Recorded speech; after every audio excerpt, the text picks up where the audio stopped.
वाशिम जिल्ह्यामध्ये पेट्रोल डिझेलचा तुटवडा आहे आणि या दरवाढीनंतर शेतकरी आणि वाहनधारकांवर दुहेरी संकट ओढवले। काही पेट्रोल पंपावर नो स्टॉकचे फलक लागलेले आहेत। डिझेल अभावी शेतकऱ्यांची कामं रखडली आहेत। शेतकऱ्यांकडून त्वरित इंधन पुरवठा सुरळीत करा अशी मागणी आता केली जाते। याचा आढावा घेतला आमचे प्रतिनिधी गणेश मोहळे यांनी। पाहूयात।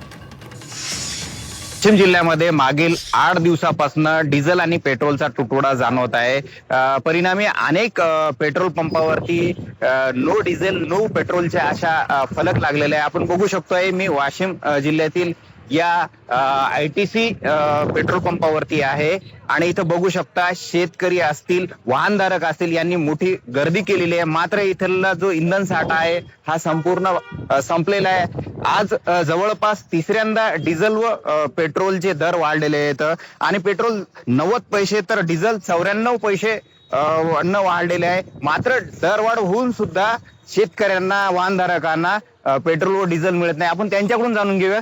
दादा काय सांगसाल, आज तुम्हाला डिझेल पेट्रोल मिळाले का व दरवाढ सुद्धा झालेली आहे? चौपाल सागर झाकलवाडी परिसरातील पंप आहे। मी जगदीश गोरे कास्तकार झाकलवाडीचा आहे।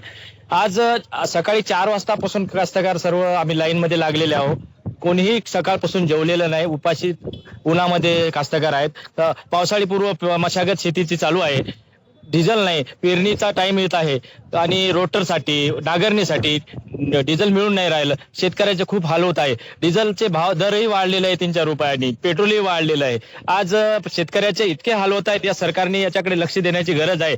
गणेश मोळे, झी मीडिया, झाकलवाडी, वाशिम।